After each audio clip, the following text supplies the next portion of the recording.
Vamos a desarrollar el tema aminoácidos y proteínas. Son biomoléculas formadas por átomos de carbono, hidrógeno, oxígeno y nitrógeno.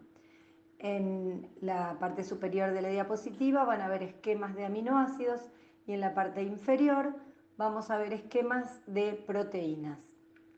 Noten por la complejidad que tienen que las proteínas son moléculas más complejas que los aminoácidos y la relación entre ellos es que los aminoácidos unidos entre sí por enlaces van a dar largas cadenas que vamos a denominar, según ciertas condiciones, proteínas.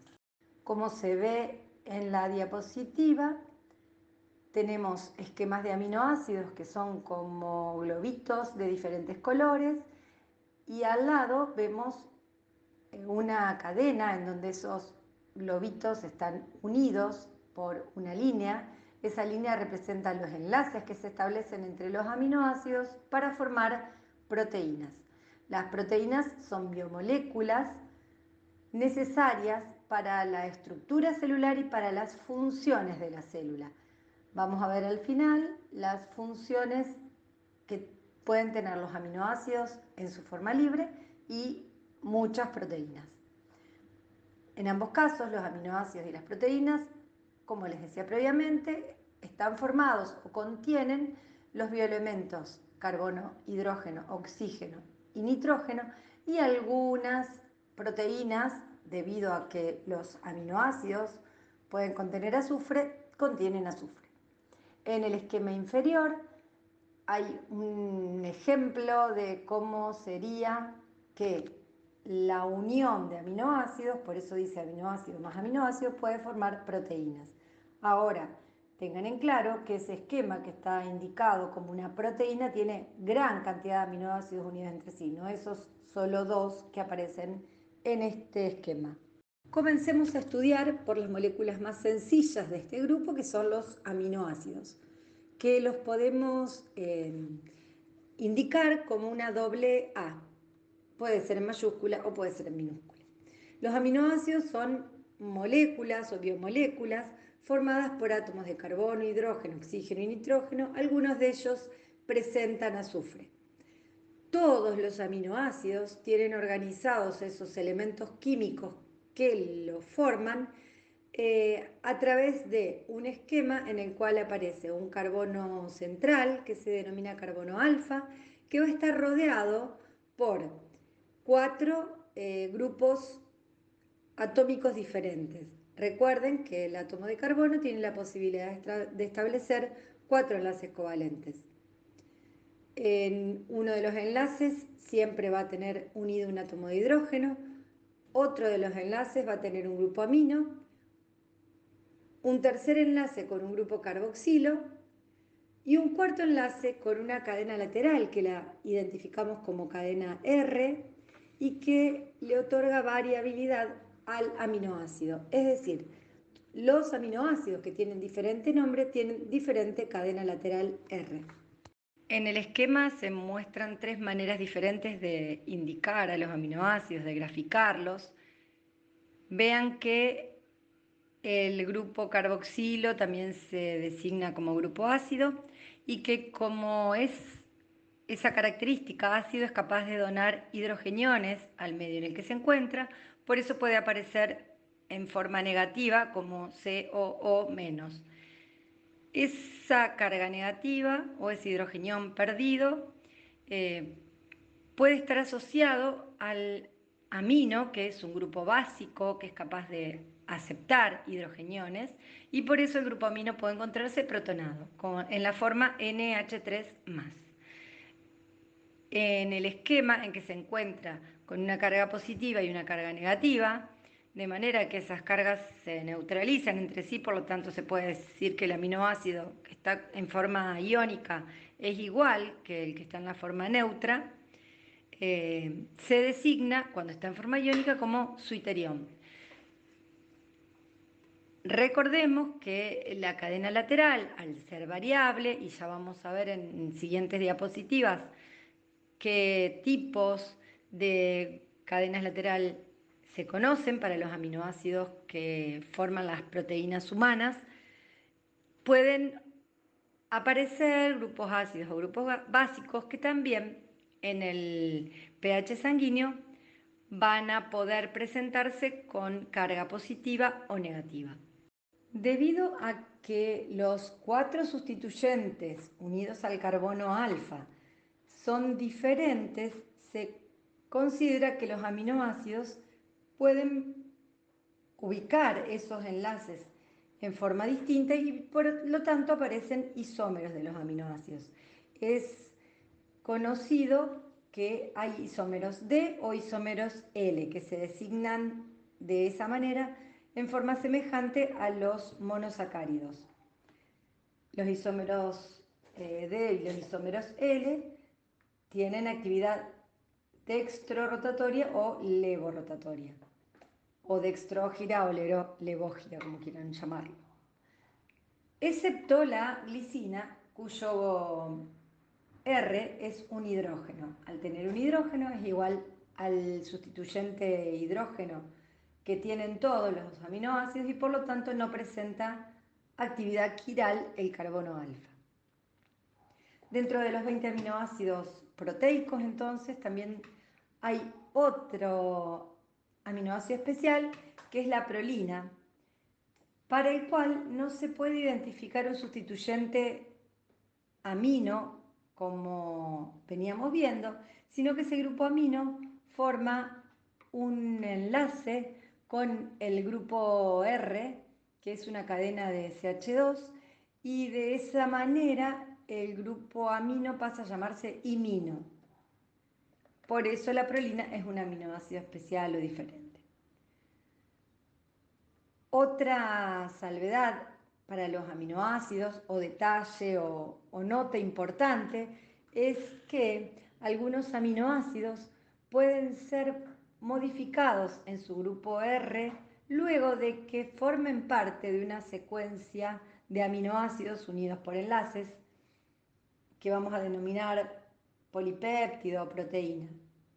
A este tipo de modificación química que pueden tener los grupos R de los aminoácidos una vez que están formando una cadena polipeptídica, se la llama modificación post-traduccional.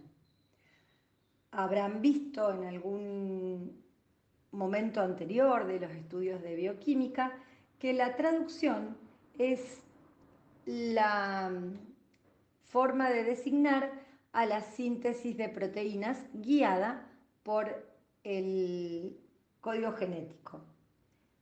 Cuando hablamos de modificación post-traduccional, estamos diciendo que un aminoácido que forma ya una cadena polipeptídica que va a ser una proteína, puede tener modificaciones en su grupo R que van a dar características específicas a la proteína que están formando. Un ejemplo es la hidroxilación del aminoácido lisina.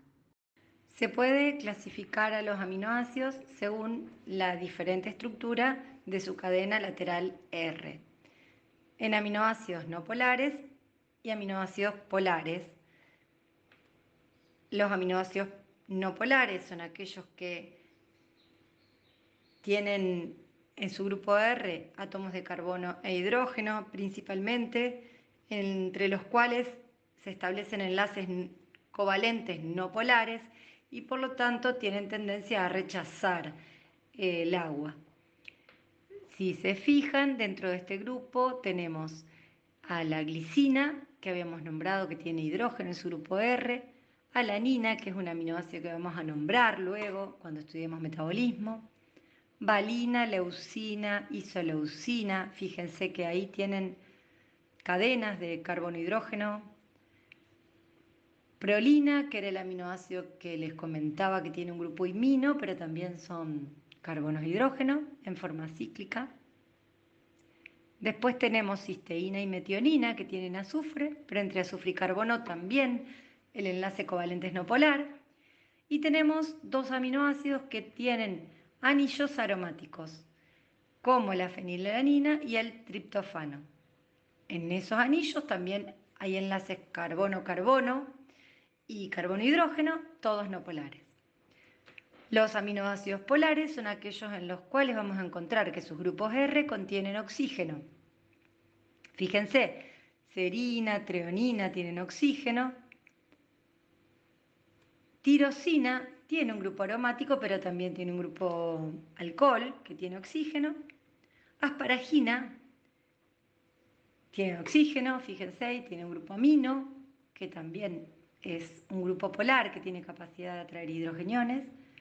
Y la glutamina, que es semejante a la asparagina en cuanto a su grupo R, con la misma característica. Estos aminoácidos polares son altamente solubles en agua.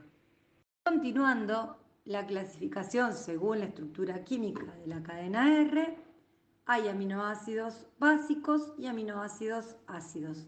Estos dos son grupos también de aminoácidos polares. Los aminoácidos básicos tienen grupos amino principalmente y por ese grupo amino van a ser también altamente solubles en agua, y los aminoácidos ácidos tienen grupos ácidos. Cabe recalcar que en estos casos el grupo ácido y el grupo amino característico del aminoácido unidos al carbono alfa están, y eso, solo eso ya les da polaridad a los aminoácidos, a los 20 aminoácidos proteicos. Pero la clasificación en polares y no polares hace referencia a la característica química de la cadena lateral R. Y vuelvo a nombrar que los aminoácidos básicos y los aminoácidos ácidos también son polares. Los básicos contienen grupos amino extra y los ácidos tienen grupo carboxilo extra. Pueden encontrar otras clasificaciones para los aminoácidos. Considerando también la cadena R, hay otra clasificación que los divide en alifáticos, hidroxilados, azufrados, ácidos básicos, aromáticos y heterocíclicos. Fíjense que esta clasificación hace referencia a los diferentes grupos R que también estaban en la clasificación anterior y que son separados en 4 grupos solamente por su característica de polaridad o no polaridad, y a los de polaridad tenemos los polares sin carga y los polares con carga, que eran los ácidos básicos. En esta nueva clasificación, que pueden encontrar en otras bibliografías, están detallados por el tipo de grupo R y también incluye los ácidos y básicos que coinciden con la clasificación anterior, pero el resto están un poquito más repartidos. Otros tipos de clasificaciones que tienen que ver con otras características que los identifican, puede ser por su requerimiento en esenciales y no esenciales, y eso se refiere a la necesidad humana de esos aminoácidos. Los aminoácidos esenciales son aquellos que debemos obtener necesariamente de los alimentos porque son obligatorios para poder sintetizar todas las proteínas que nos permite el código genético, y que proteínas que van a ser necesarias para estructuras o funciones celulares. Y aquellos aminoácidos que estarían en el grupo de los no esenciales son aquellos que pueden obtenerse a partir de los esenciales a través de reacciones químicas que ocurren en la célula. Por su destino metabólico tiene que ver con la utilización metabólica de estos aminoácidos. Vamos a ver más adelante, cuando estudiemos metabolismo, que cuando hay aminoácidos en exceso, pueden ser en exceso o hay energía en defecto, pueden ser metabolizados para obtener ATP. Y en ese camino metabólico pueden dar glucosa, y ahí tenemos los aminoácidos que van a designarse como glucogénicos, o pueden generar cuerpos cetónicos, y esos son los cetogénicos. Entre medio quedó el cuadrito que clasificaba los aminoácidos según la polaridad de la cadena lateral, que es la clasificación detallada anteriormente. La utilidad principal de los aminoácidos es la síntesis de péptidos, polipéptidos y proteínas. En los esquemas vamos a ver polipéptidos y proteínas, y si miran detalladamente pueden ver los aminoácidos unidos que van a formar esa cadena de aminoácidos, que serían los péptidos, los polipéptidos y las proteínas. Pero además, a partir de aminoácidos se sintetizan, o sea, el organismo, las células de un organismo son capaces de obtener neurotransmisores, que son sustancias de comunicación del sistema nervioso, hormonas, que son sustancias reguladoras del metabolismo, y algunas otras sustancias de señalización celular, que son las encargadas de enviar mensaje entre diferentes células. En la diapositiva se muestran imágenes de distintos compuestos químicos que se obtienen a partir de los aminoácidos y que tienen las funciones detalladas en este ítem. Y por último, y siendo la función menos importante, es la obtención de ATP. Las biomoléculas pueden ser utilizadas para obtener energía celular. Las proteínas y los aminoácidos no son las fuentes principales de energía, pero en algunos casos, como por ejemplo el déficit de nutrientes o bien el exceso de nutrientes, los aminoácidos pueden ser derivados a glucosa o cuerpos cetónicos y a partir de ahí obtener ATP o reservarse para futuras necesidades de energía. Los polipéptidos y las proteínas se forman a partir de la unión entre aminoácidos a través de enlaces covalentes que se denominan enlaces peptídicos. Específicamente, la unión se establece entre el grupo carboxilo de un aminoácido y el grupo amino del otro aminoácido. El enlace covalente que se forma entre el carbono del carboxilo y el nitrógeno del amino es un enlace covalente. Y al formarse ese enlace se pierde una molécula de agua que se obtiene a partir de los dos hidrógenos que se pierden del amino y el oxígeno que se pierde del carboxilo. Ese enlace peptídico es un enlace fuerte que se distribuye en un plano en donde en ese plano se encuentran el carbono y el oxígeno del carboxilo y el nitrógeno y el hidrógeno del amino, del otro aminoácido, de manera que es plana y rígida esa unión. La cantidad de enlaces peptídicos que tiene un polipéptido depende de los aminoácidos que lo forman. Los aminoácidos que forman un polipéptido o una proteína están indicados o dirigidos por el código genético que se encuentra en el ADN de todas las células. Y si es en el caso de las células eucariotas que tienen los seres humanos, que tenemos los seres humanos, va a estar dentro del núcleo de la célula. Ese orden es respetado durante la síntesis proteica y si se necesita formar un polipéptido de 20 aminoácidos, se establecerán enlaces secuenciales entre todos los aminoácidos que los forman y si sacamos la cuenta van a ser 19 enlaces peptídicos, quedando un grupo amino inicial y un grupo carboxilo terminal, que esos indican el inicio y el fin de la cadena polipeptídica. Los términos péptido, polipéptido y proteína se usan para designar a moléculas formadas por aminoácidos. El término péptido y polipéptido generalmente se utiliza para moléculas que tienen una cantidad de aminoácidos menor que el de la proteína y una estructura tridimensional simple o sencilla que generalmente es una cadena lineal de aminoácidos.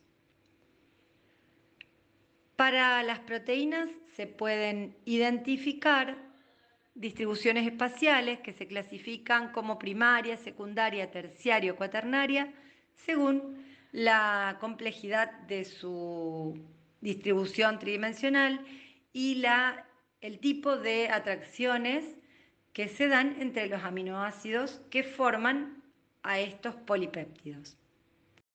La estructura primaria de una proteína es la secuencia de aminoácidos en una cadena que tiene un extremo amino y un extremo carboxilo, y la única posibilidad de interacciones entre los aminoácidos, aparte del enlace peptídico, puede ser la formación de puentes disulfuro entre aminoácidos que contengan azufre.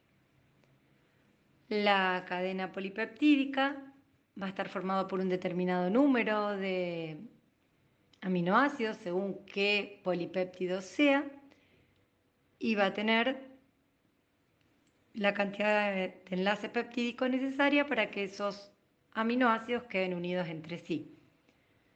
Los enlaces peptídicos en los polipéptidos generalmente se encuentran en la posición trans.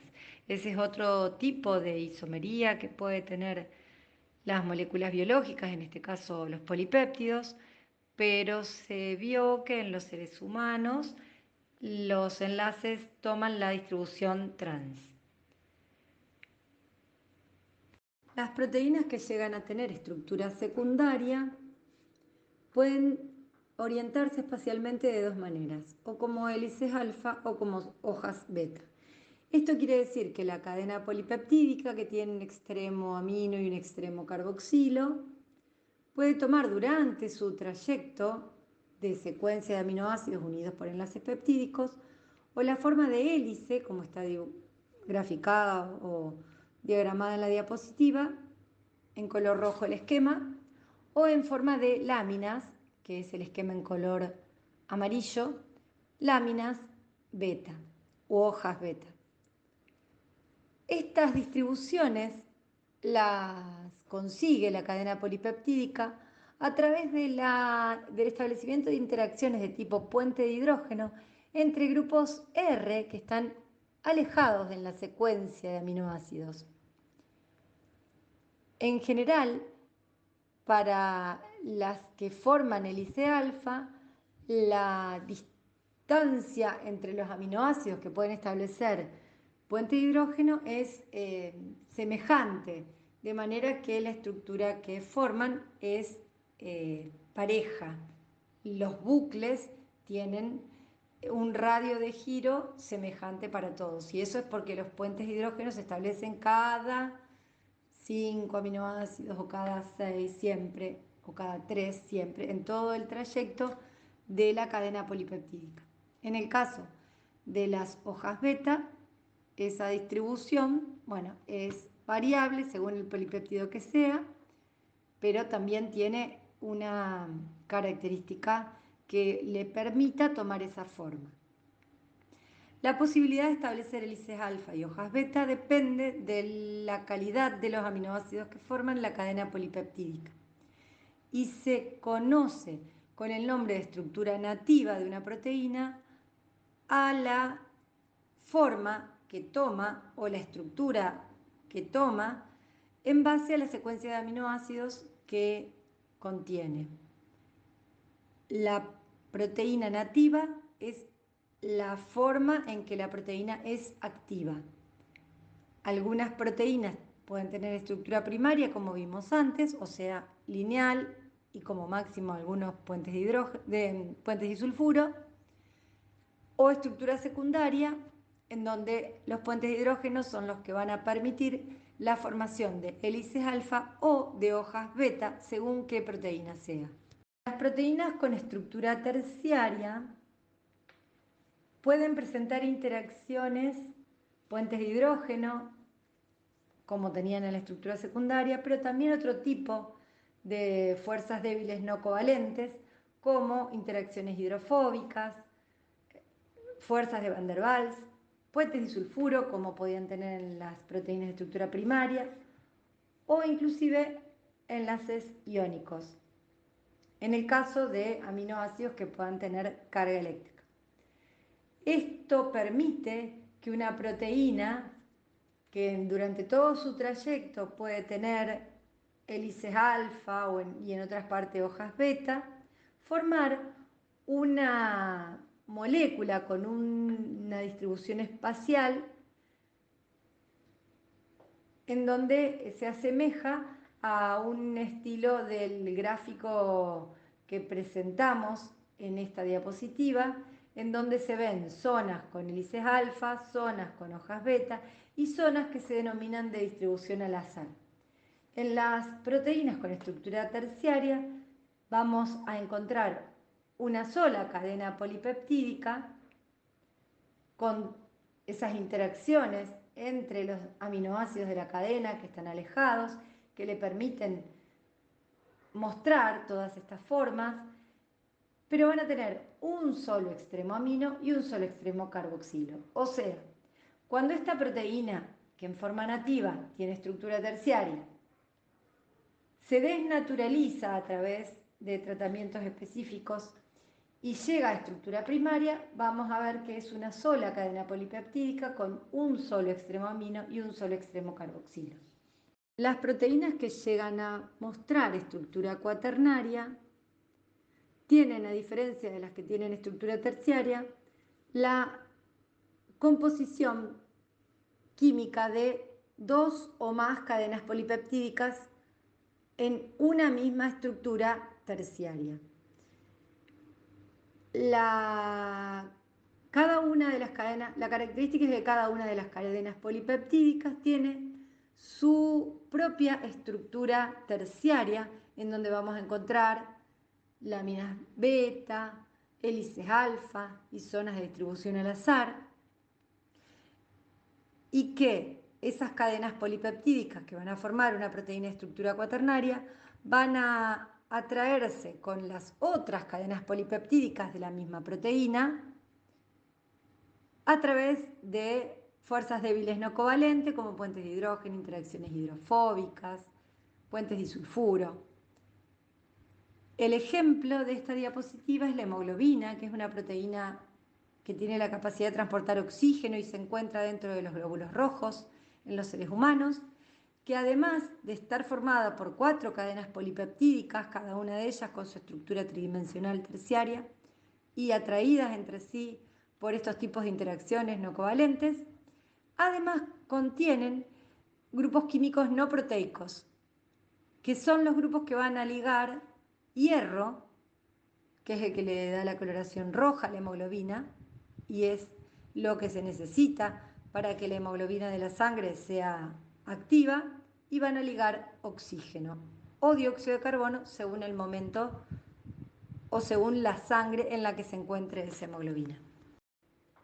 Otra forma de identificar a las proteínas puede ser como fibrosas o globulares, y eso depende del tipo de estructura final o nativa, estructura nativa que muestren. Las proteínas fibrosas son proteínas insolubles en agua, generalmente, y que tienen una estructura rígida. Como ejemplos de ellos tenemos a la queratina, a la seda, a la elastina o al colágeno, que forman estructuras lineales. A veces hay más de un polipéptido unido en esa estructura fibrosa, pero son estructuras que forman como láminas. Pueden ser estructuras terciarias o estructuras cuaternarias, pero el hecho de ser fibrosas indica que van a ser proteínas que tienen una forma o un formato lineal rígido. Las proteínas de estructura globular son generalmente hidrosolubles, tienen forma de globo, como su nombre lo indica, y pueden tener hacia el exterior ubicados zonas del polipéptido que tienen aminoácidos polares, que es lo que le va a dar la característica de poder relacionarse con el agua y solubilizarse. La mayoría de las enzimas son proteínas globulares, y la albúmina, que es una proteína que tiene la función de transporte, es un ejemplo de proteína globular. Finalmente, vamos a hablar de las funciones de las proteínas. Son moléculas que son básicas y fundamentales para la estructura y las funciones de la célula. Podemos decir que otorgan soporte a la célula, como por ejemplo, y que vemos en un gráfico, a las moléculas del citoesqueleto celular, que son todas proteínas que mantienen la forma y la actividad celular por mantener cada uno de sus componentes en su lugar. También pueden actuar como moléculas de defensa, y de ejemplo tenemos a los anticuerpos, que son proteínas que reaccionan contra los agentes extraños. Otras proteínas muy importantes son las enzimas, cuya función es acelerar las reacciones químicas y son las representantes de las proteínas con actividad catalítica o catalizadora. Otras proteínas con función reguladora son aquellas que mantienen el equilibrio del metabolismo celular. Dentro de estas podemos considerar a las hormonas proteicas. Otra función muy importante de las proteínas es el reconocimiento de señales o la actividad de receptores. En las membranas celulares hay muchas proteínas unidas a los fosfolípidos. Si recuerdan que eran las moléculas que formaban la bicapa lipídica que rodea a todas las células. Junto a esa bicapa lipídica, que eran fosfolípidos, hay muchas proteínas, sobre todo en las superficies externas. Los receptores son los que van a captar las señales químicas, que pueden venir de hormonas o de otras moléculas de señalización. Dentro de la membrana plasmática teníamos también proteínas que atravesaban la membrana y que formaban canales, y pueden unir a sustancias que son insolubles o solubles en agua y permiten atravesar la membrana celular. Otra función importante es la de identificación celular a través de los complejos del complejo mayor histocompatibilidad o HLA, que identifican a las células y diferencian de las células de otro individuo. Y como último, que ya habíamos mencionado, que los aminoácidos pueden ser utilizados como fuente de energía. Y de ahí es que se piense que las proteínas son moléculas que se utilizan para brindar energía. Pero como lo ven en este detalle, no es de las funciones más importantes.